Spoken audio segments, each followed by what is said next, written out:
Welcome to Discovery Tour by Assassin's Creed, Ancient Egypt.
Welcome to Alexandria, planning of the city.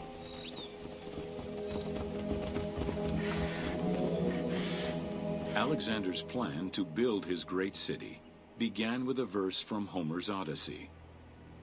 There is, in front of Egypt, in the sea with many swells, an island called Pharos. Guided by these clues, Alexander the Great founded his future city at the western end of the Nile Delta.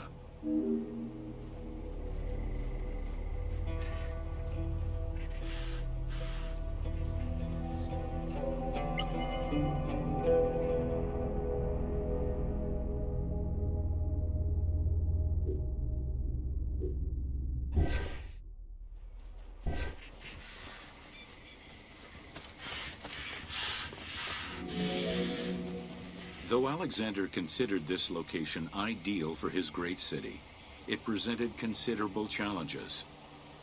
Too difficult to access during storms, the surrounding swamps threatened disease, and the limestone soil prevented the growth of healthy crops. However, due to the influence of his mentor Aristotle, Alexander the Great recognized that the true value was its strategic emplacement. Alexander knew that in controlling Pelusium to the east, Memphis to the south, and his crowning glory Alexandria to the west, he would create a triangular stronghold, allowing him to control the entire delta while giving him access to the Mediterranean.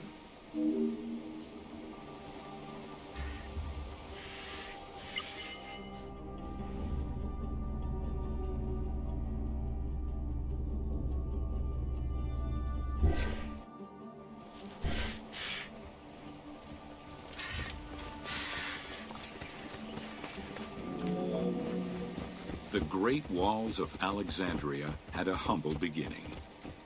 Lacking chalk to outline the future city's foundations, architects were forced to use flour instead. Clouds of migrating birds swept down and ate the flour, erasing the plans. This prompted Alexander to seek guidance from the oracles, who reassured him that his future city was destined to feed a large population.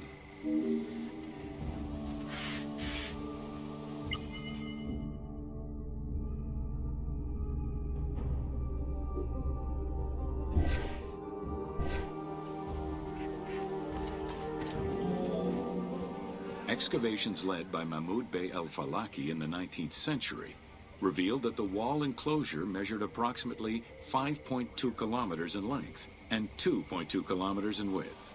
It was roughly 9 meters in height.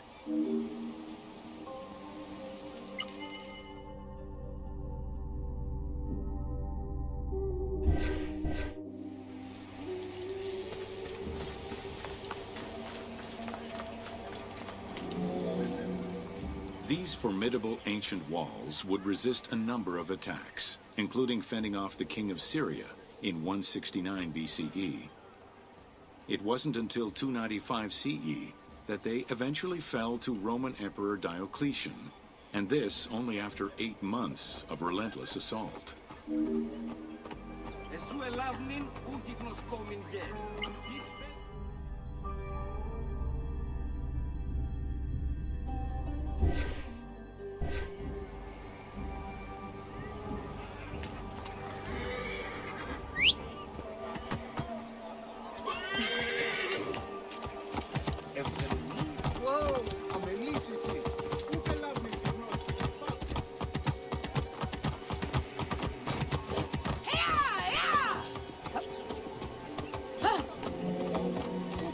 Alexandria's principal architect, Dinocrates, chose a Hippodamian grid plan. The grid maximized functionality, with wide, straight roads and canals running beneath them.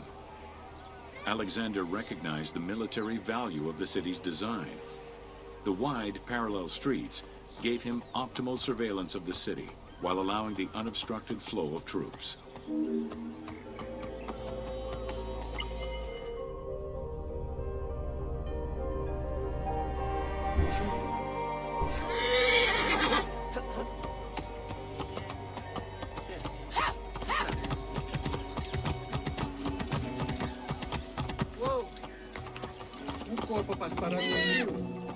A central corridor ran from the Mediterranean's north port down to Lake Mareotis to the south. This thoroughfare acted as an unobstructed link for commercial trade and travel between the two ports. Many of the streets were bordered with grand buildings and parks, including Canopic Street, with its impressive gate bordering the eastern end.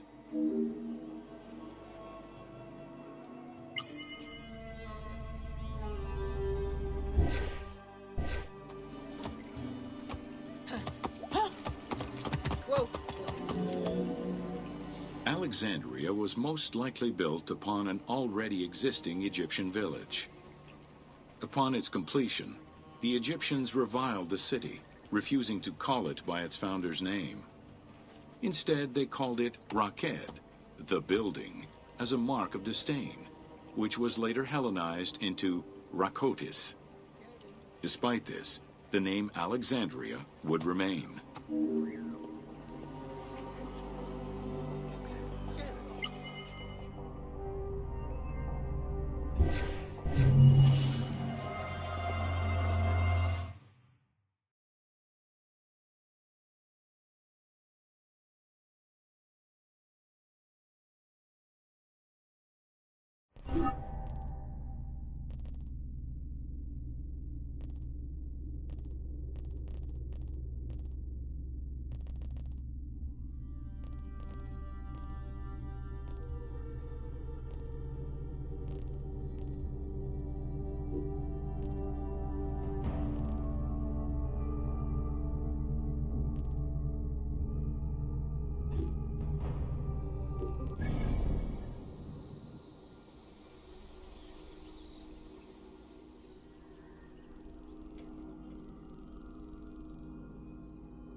Welcome to the Mouseion of Alexandria.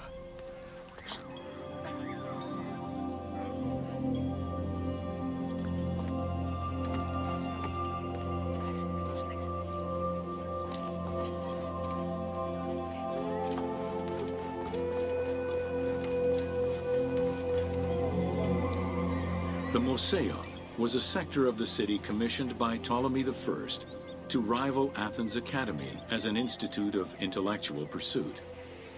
Dedicated to the 9 inspiring muses, the Mouseion became a great center for philosophical and scientific enlightenment. It welcomed scholars from many kingdoms, inviting them to share knowledge in literature, science, and geography.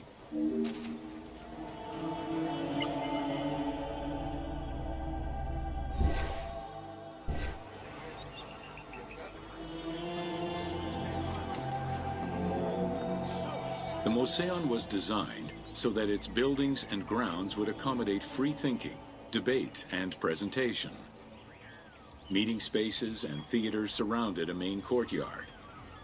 Expansive gardens were filled with exotic plants that aided in the study and supply of herbs and medicines. A zoo offered the study of animal behavior and physiology. Also among the Mouseion's many star attractions was its astronomical observatory.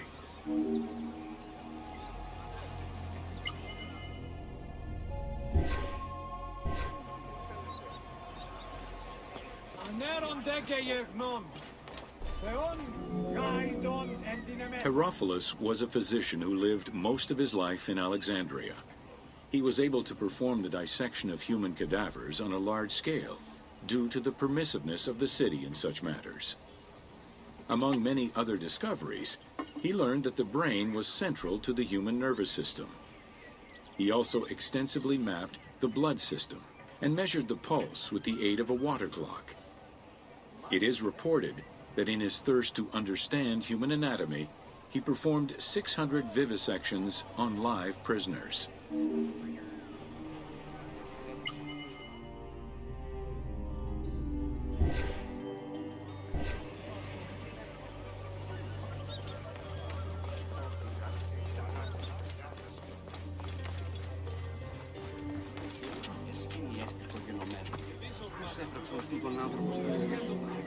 In order to be free to pursue their research, scholars were fed and housed at the Mouseion at the government's expense. This freedom provided Alexandria's scholars a meeting space for intellectual pursuits and a haven for spiritual peace. Though nothing remains of the original Mouseion, it lives on as the legacy of our modern museums.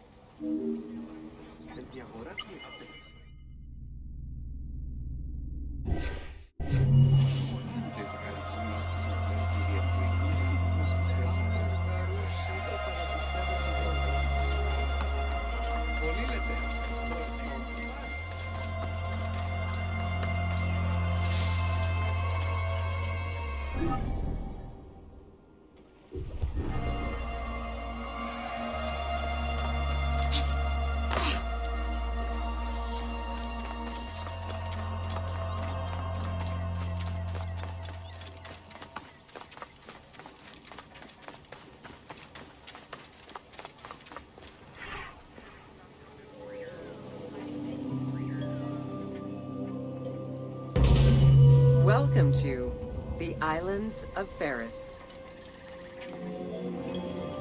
The Heptastadion was a bridge-like causeway connecting the island of Pharis to mainland Alexandria. Its name is based on the Greek terms of measurement, hepta, meaning 7, and stadion, which is a measure of length of roughly 180 meters.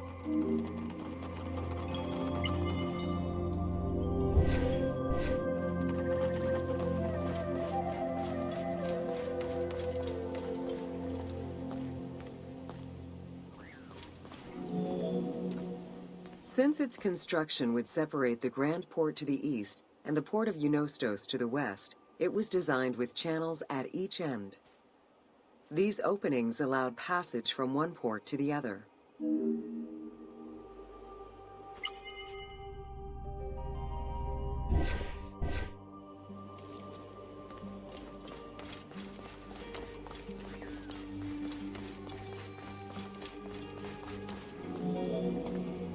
Along with creating separate harbors for the commercial and military shipping, the causeway served as a main aqueduct for the island's inhabitants. Its presence also helped protect the island and its ports from rough wind and sea currents. At the end of antiquity, the Heptastadion disappeared under layers of silt and soil, which formed an important sedimentary deposit.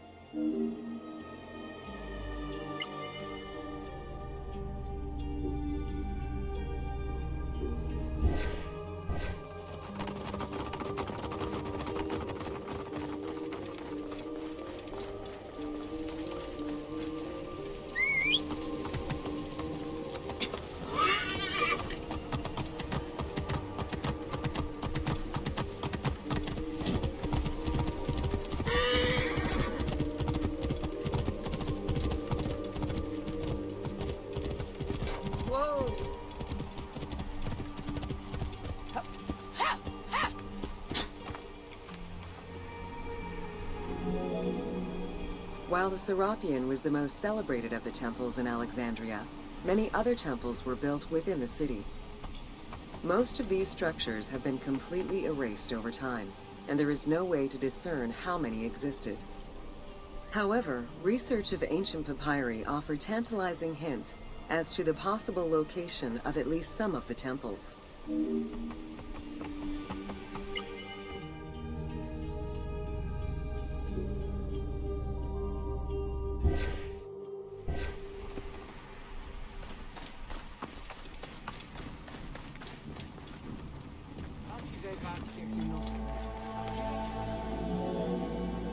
Both papyri and coins reveal evidence of many temples built for the gods.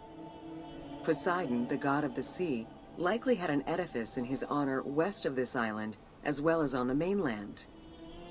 This temple next to you is dedicated to Isis Feria, the divine protector of the lighthouse. This location hosted annual celebrations in the month of April, known as the Sacrum Feria, in connection to the lighthouse. In her incarnation as Isis Fortuna, the goddess carries a rudder and a cornucopia, both symbols of good luck for navigators.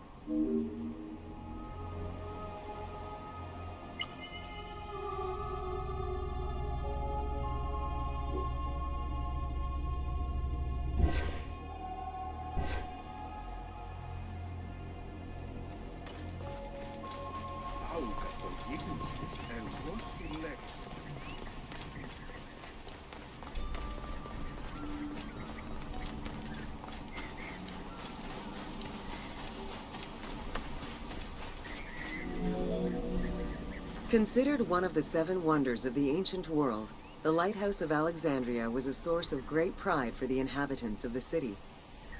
Construction began under Ptolemy I's reign and lasted 15 years. It was completed during his son's rule. Once completed, the lighthouse was dedicated to the gods for the salvation of those who sail the sea.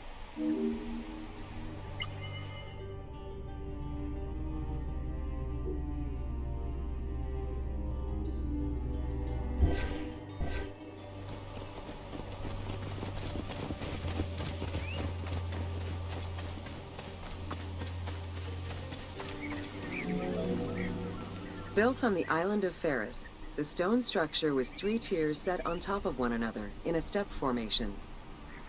The second floor consisted of an octagonal tower, and the top floor was a cylindrical tower topped by a statue. The interior provided space for staff rooms and a ramp which allowed the transport of fuel to the upper floors.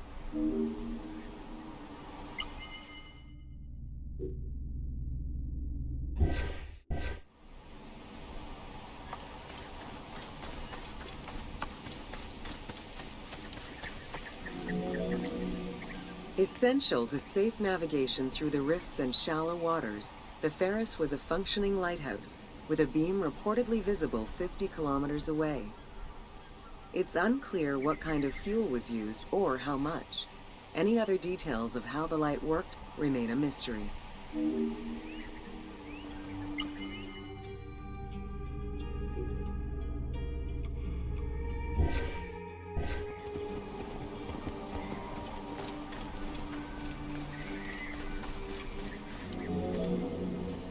For several centuries, the Pharos was one of the highest monuments ever built by man.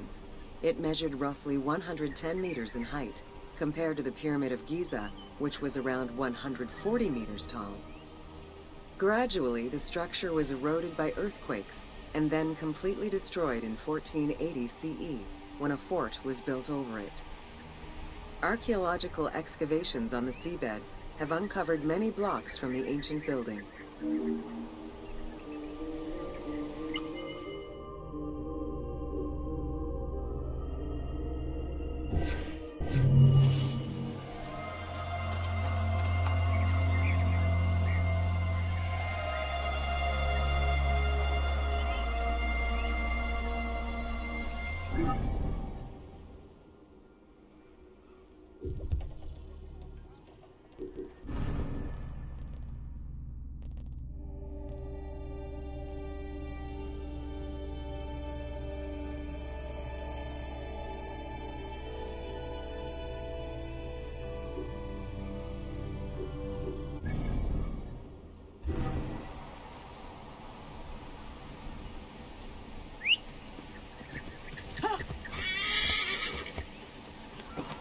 يلا يلا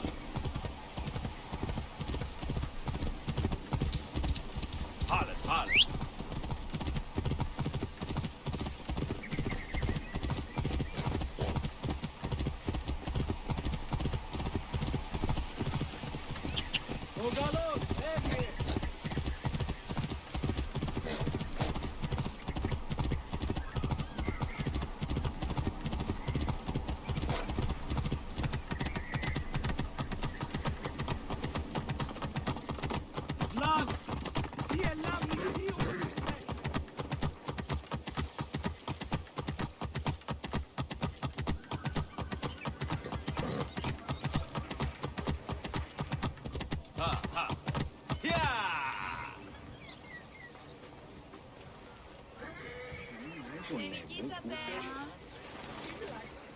Το γεγονός ήλθε η ήταν.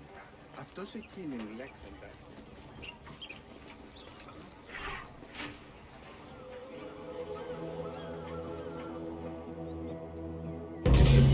Welcome to Education in Alexandria.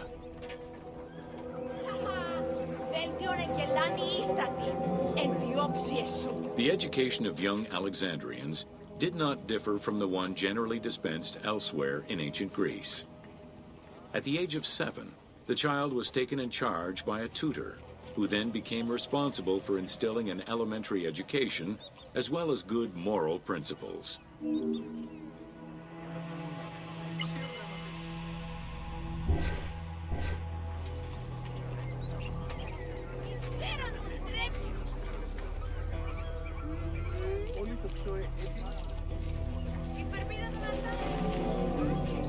Teaching was generally done outside, in the open air.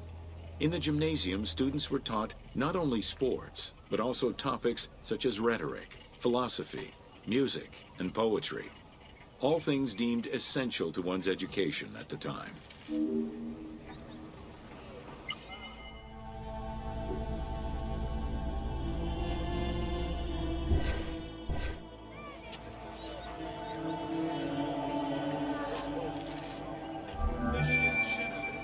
Here, both girls and boys are shown attending a class given by one of the rhetoricians of the era. The team made the choice to show both genders attending class within the context of the game world. Even though it is historically inaccurate, the team felt it was not necessary to prioritize historical sexism over inclusive gameplay.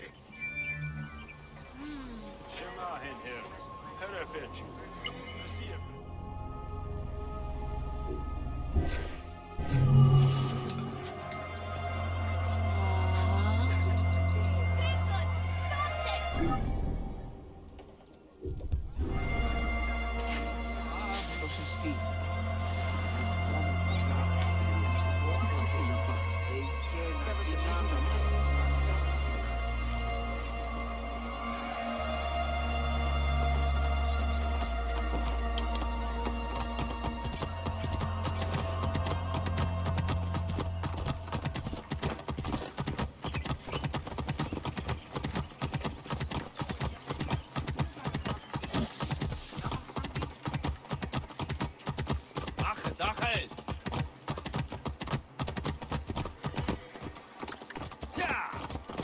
Αμελής εσύ. Ού καλάβνεις τις νόσκεις, φαύλε. Allah χαίρε. Ου καλός έχω.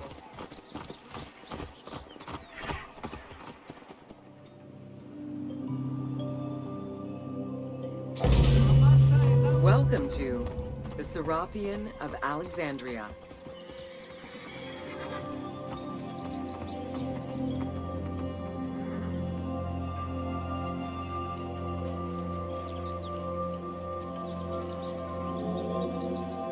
In a city of numerous magnificent attractions, the Serapion was considered to be the most beautiful temple of Alexandria. Located southwest of the city on a small hill known as the Acropolis, the sanctuary was constructed during the reign of Ptolemy III, upon foundations which had existed since the reign of Ptolemy I Soter.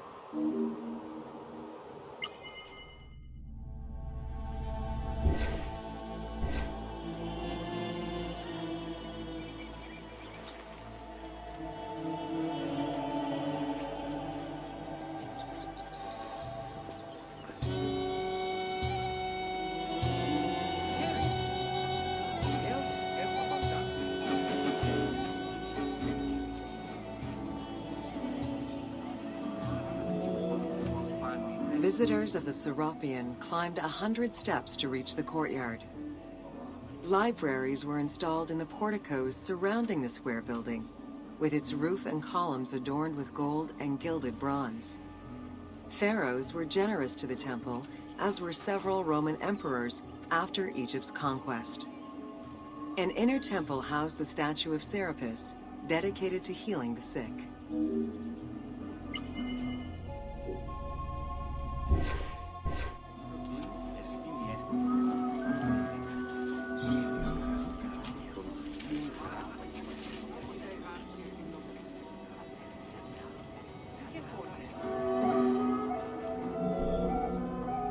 Since the 26th dynasty, Greeks in Egypt had gradually integrated the Egyptian cult of the Apis bull to their own rituals. With the establishment of the Ptolemaic dynasty, the cult of Apis was further integrated into Greek religion.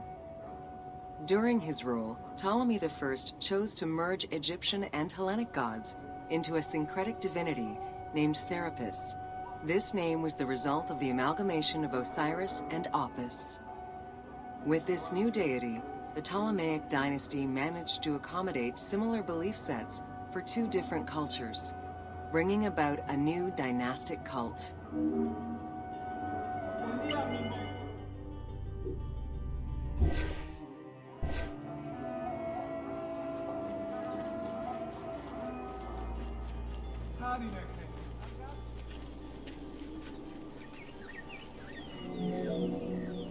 Serapis was also associated to other deities, including Asclepius, a Greek god of healing. It is possible that, as with the Serapis Temple of Canopus, the sick would visit this sanctuary, sleeping there overnight in the hopes of being healed within its hallowed halls.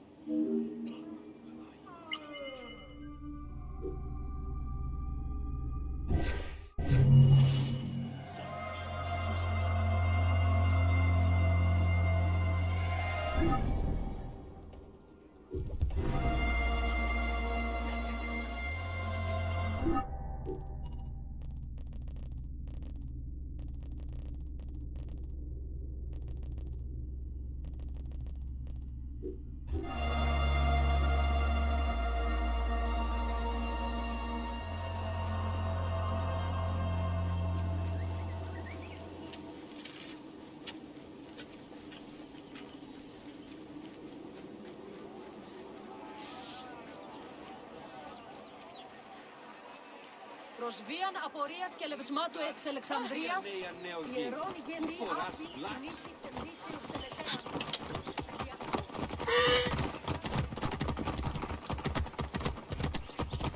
Αδαΐσισι, γνώσουν ενάμει, με κόπο και κατέχεις. Whoa. Yeah.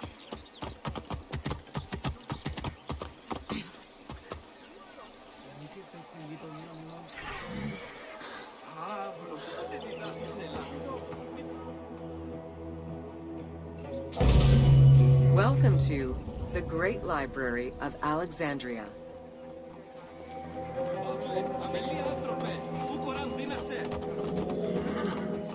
Near the district of royal palaces and within the Moseon was the most famous library of all antiquity.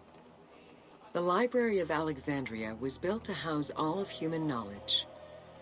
At its pinnacle, the library was believed to contain over 700,000 parchments.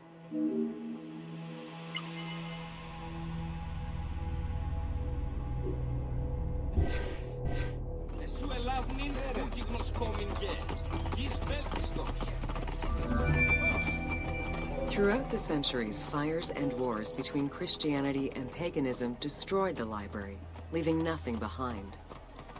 The loss of the building, and more importantly, its vast collection, is immeasurable. As no descriptions are available, the team's rendition of the Library of Alexandria was inspired by the visuals of the Library of Chalcis at Ephesus.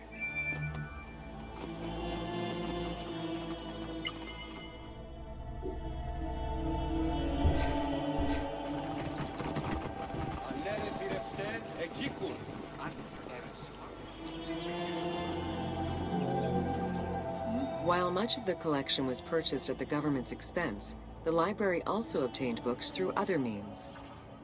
Any books owned by travelers coming through the city were seized to be copied for the library. The copy would then be returned to the owner, and the original entered into the library's collection.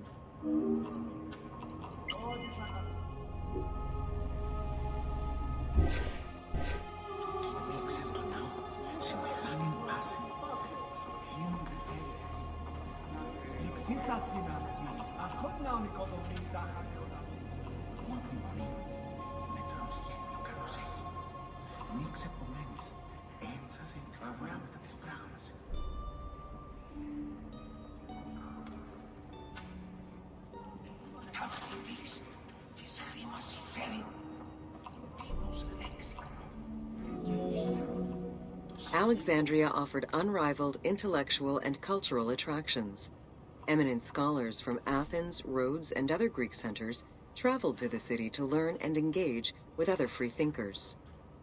Both the Moseon and the library were at the center of groundbreaking ideas and creative expression.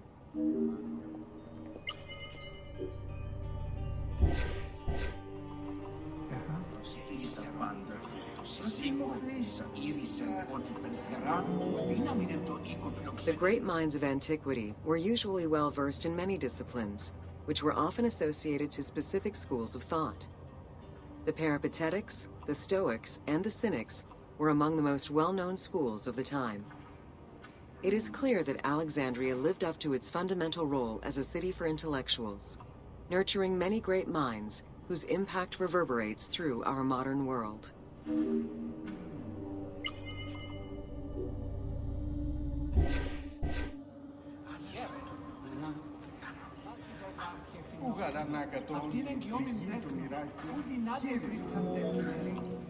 Hypatia of Alexandria was a Greek mathematician, philosopher, astronomer, and inventor. Though born in Greece, she eventually migrated to Alexandria, like many great minds of the time. It is there that she became the head of the Neoplatonist school of Alexandria. From most accounts, she was highly respected by her fellow Alexandrians, both as a teacher and a philosopher. With her death, the age of great ancient scientific discoveries came to an end.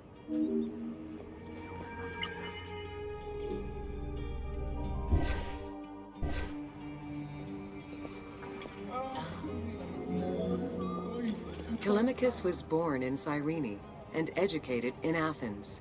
After his studies, he moved to Alexandria to work in the Great Library. A poet and a critic, he strongly rejected the epic format of Homeric poems, and instead fervently supported a shorter, more judiciously formulated style of poetry. His epigrams and elegiac poems were emulated by later poets.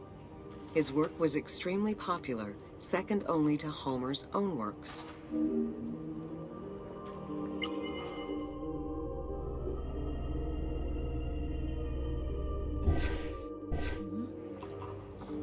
Δόξα της Θεής, δεν τέλεστε επιτέλους.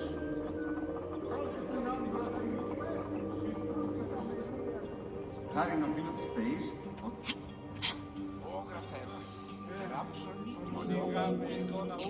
It was in Alexandria that mathematician Euclid, the father of geometry, wrote the Elements, laying out the foundational work of what would become modern algebra and number theory.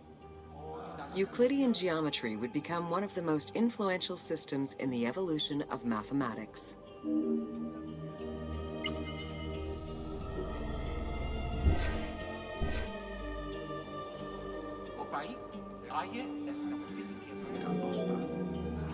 How do you calculate the circumference of the Earth? With a camel, 2 sticks, and shadows cast by the sun. This is what Eratosthenes of Cyrene described in his principal work, Geography, while he was director of the Great Library of Alexandria. He is credited for the invention of the armillary sphere around 250 BCE.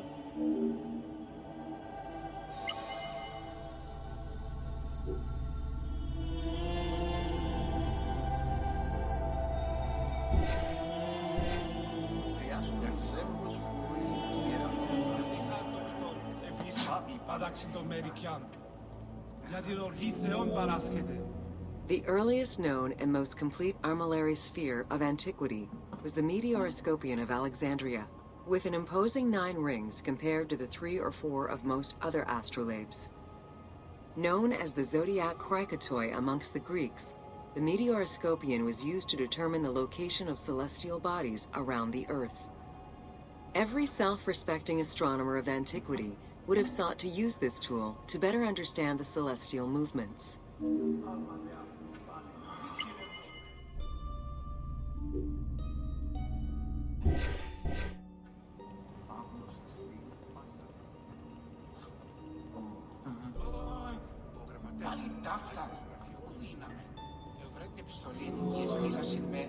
Pythagoras of Samos was a well-known and respected philosopher and mathematician. He is best known for the Pythagorean theorem.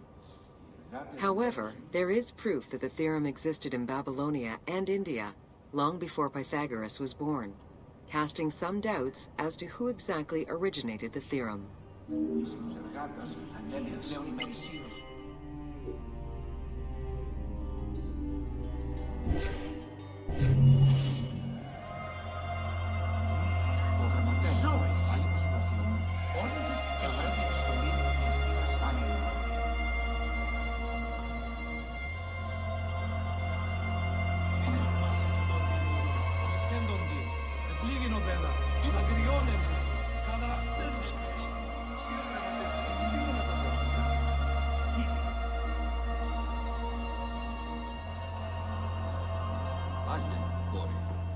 Θεού Αθηνά, χαρίσιν σε σοφίαν, τέχεσαι.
Κατέχεις ή τι του ύπου σου.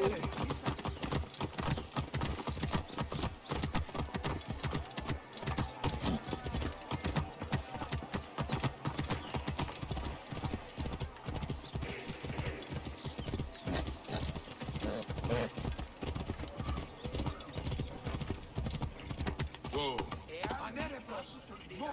προσφέρει. Το σύκλας λιθοτομέουν επιμελήτης και νούγαν Welcome to Alexandria, a commercial hub. The ports of Alexandria were a major commercial hub, effectively connecting Egypt with the Mediterranean regions and beyond. A tremendous amount of materials and goods flowed through the city on a daily basis. The large port market was called the Emporion. It was there that merchandise was traded by the ship owners, called nakliros.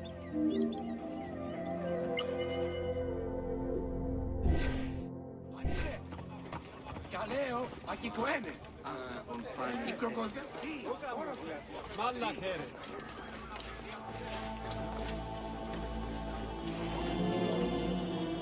Food and other artisan work streamed out of Egypt. Ceramics, glass, golden rings, and minted coinage. The local potters, using traditional Egyptian techniques, competed with those from abroad, and the textile industry flourished. What Egypt did not produce itself was acquired through trade, using local resources such as wheat and papyrus. Most sought after was pine wood from Syria, iron and marble from the Greek islands, gold from Spain, and exotic fruits from Europe. All this commercial activity contributed to the already decadent wealth of the city.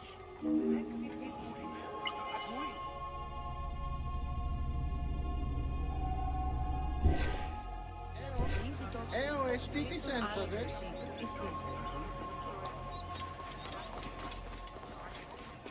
Συγγνώμη.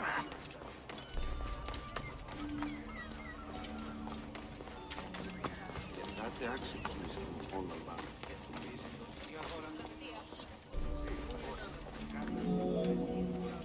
The wood imported to Port Mareotis through Alexandria's seaward ports was used in the nearby shipyards, where most of Egypt's ships were built.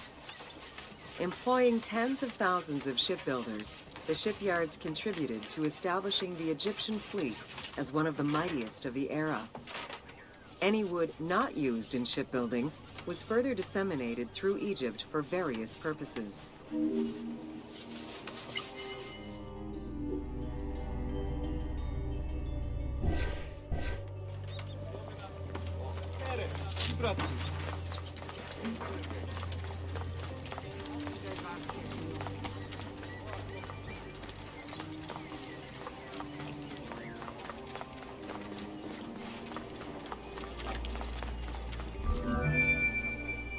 The southern port of Lake Mareotis was the biggest in Alexandria. Save for a branch angling westward, the lake's size in the Ptolemaic era was roughly 40 to 50 kilometers from north to south. Its waters were maintained by a steady runoff from the Nile. In addition to the lake, a man-made canal was created to assist in the transfer of goods from the city to the port using barges, though it is not represented in the game due to its size.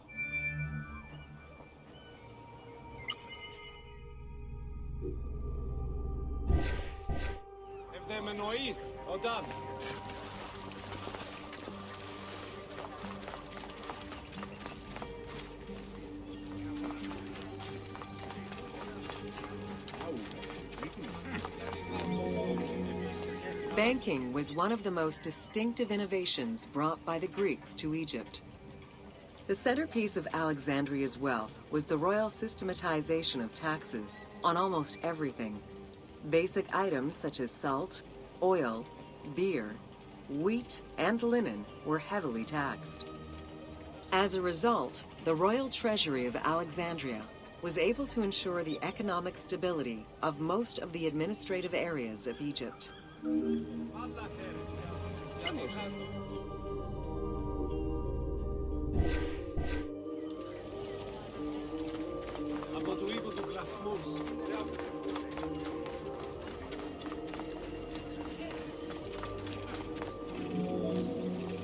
By the late 12th century, the channel feeding the lake from the Nile silted up. Lake Mareotis lost its connection to the Mediterranean, as well as most of its water, as the lake slowly evaporated to a fraction of its former size. In modern times, Lake Mareotis is being kept alive through irrigation. However, only about 17% of its original size remains.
Welcome to the Panean.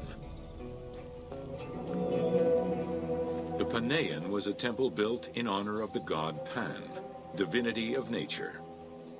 This Greek god, often represented as a half-man, half-goat, with a beard, horns, and goat's hooves, was considered the protector of shepherds and herds.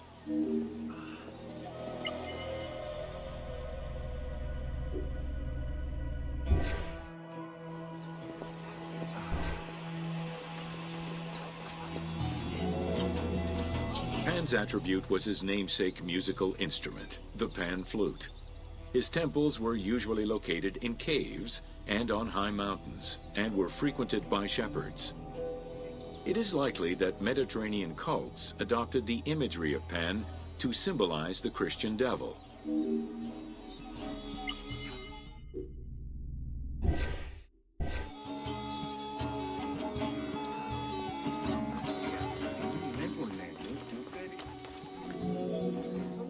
To give proper honor to the god, Alexandrians built an artificial hill upon which they housed his temple to compensate for the flat relief of the city. The artificial mound had the shape of a spinning top or a pine cone, which was accessed by a spiral staircase. The top had a panoramic view of the entire city. Only such heights would be fitting for a mountain god.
Welcome to Leather and Linen in Ancient Egypt.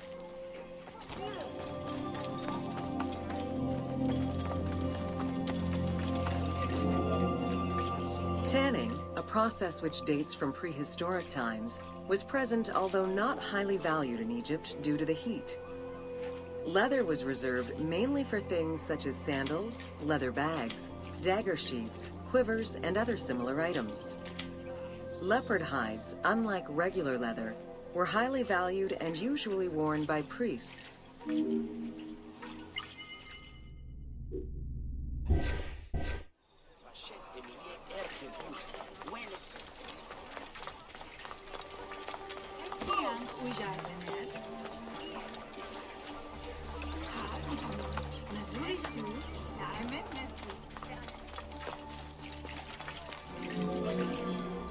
Valued for its coolness and freshness in hot weather, linen was the fiber most commonly used for fabrics and textiles. It was produced from flax, which was plentiful in Egypt. Fibers were usually dyed before weaving. While color was used in the production of textiles, dyes weren't commonly used for clothing, and most Egyptians wore white. The color represented spiritual purity, a goal to reach for every day of one's mortal life.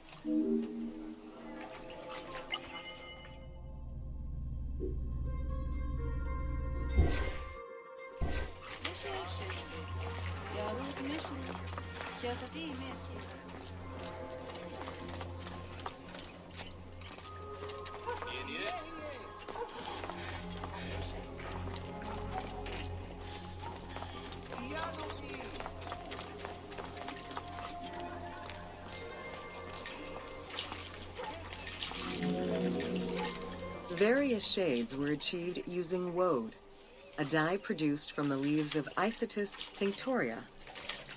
The plant was cultivated for this purpose within the Nile Delta and allowed for the creation of various colors. For example, different maceration times of the leaves would result in colors ranging from red to green, while adding in limestone shifted it to blue. During the Greco-Roman period, other ingredients were found, resulting in a wider range of colors.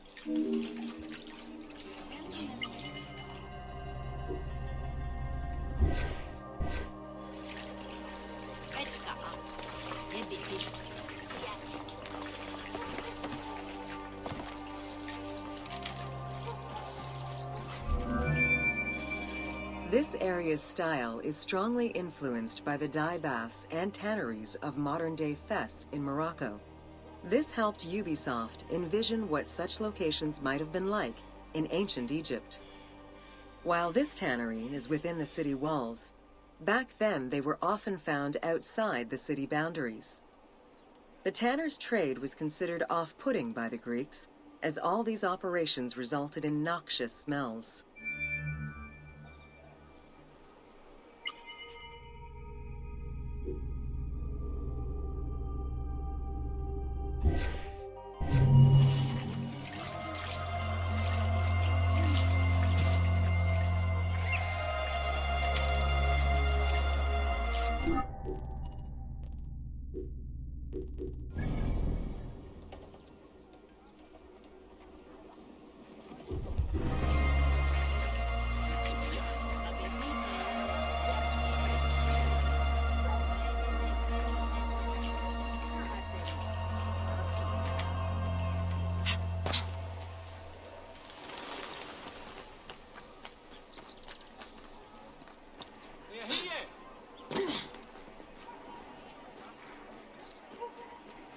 Γενέτ χερέκ.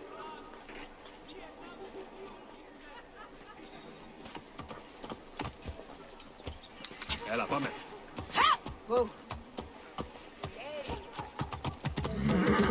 Κόπο πασπαρά του ιδίου. Ήσασταν μόνοι δύο κατασχέθηση.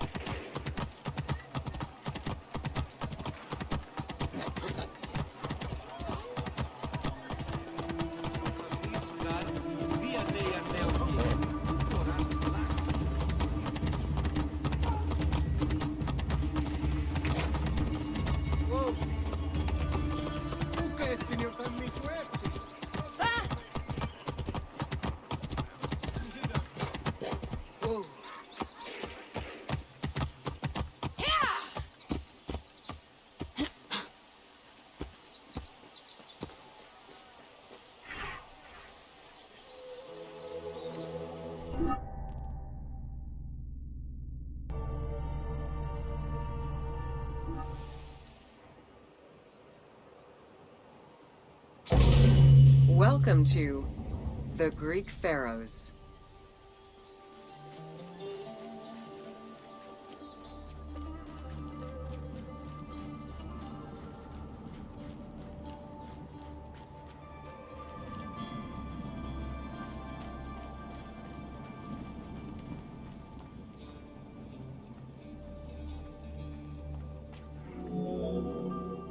Pharaohs were considered divine incarnations of the gods. As an avatar of the gods living on Earth, the pharaoh's role was to preserve fundamental values and universal harmony by removing chaos, Isfet, and ensure that justice, Mot, prevailed.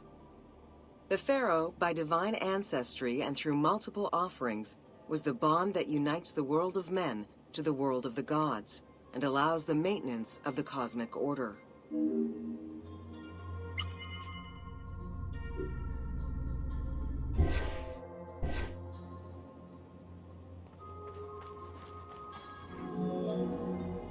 The Ptolemaic dynasty reigned over Egypt from 305 BCE to 30 BCE. The dynasty was called the Ptolemies of the Lagids, in recognition of the founder of the dynasty, Ptolemy Lagos, a Greek general and close friend of Alexander the Great. While Macedonian, Ptolemy Lagos understood that to be accepted by the Egyptian people, he would have to adopt their traditions. Upon assuming the title of pharaoh, he changed his name to Ptolemy I Soter, meaning savior.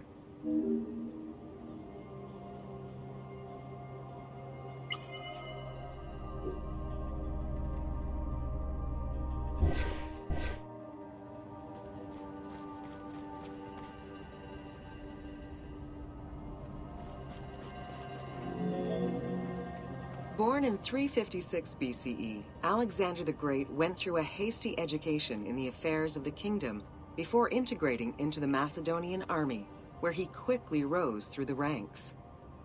After his father's assassination in 336 BCE, which some believed was orchestrated by Alexander himself, he became king of Macedonia. Ruler of a unified kingdom and leader of a large army, Alexander set his sights on conquest.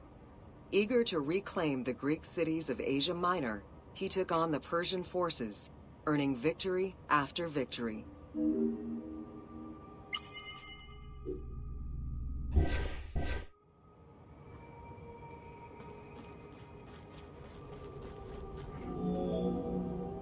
Ever victorious, Alexander the Great marched on, laying siege to city after city until he reached Egypt, where the Persians were defeated yet again.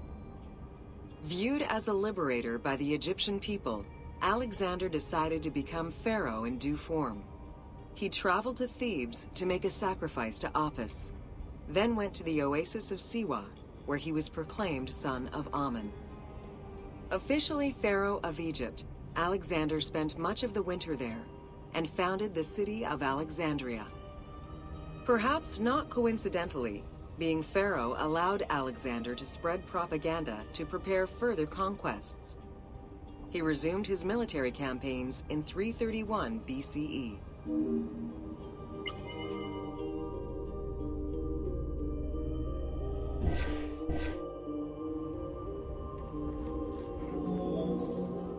On his deathbed in 323 BCE, Alexander the Great gifted the satrapy of Egypt to Ptolemy Lagos.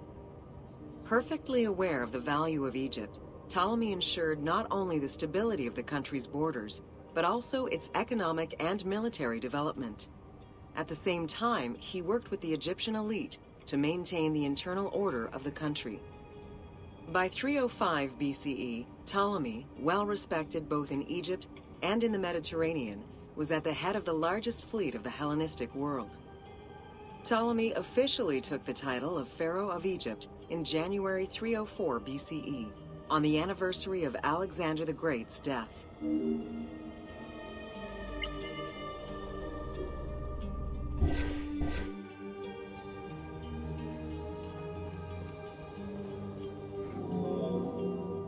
Alexander died in Babylon in 323 BCE. His remains were placed first in a solid gold sarcophagus, and then within another.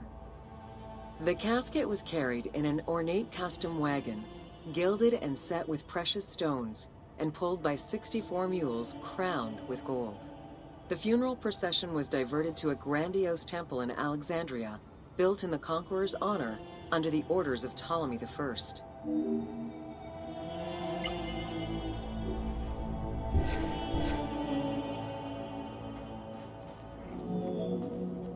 Julius Caesar visited Alexander's tomb at the capture of Alexandria, and the Roman Emperor Augustus reportedly placed flowers there.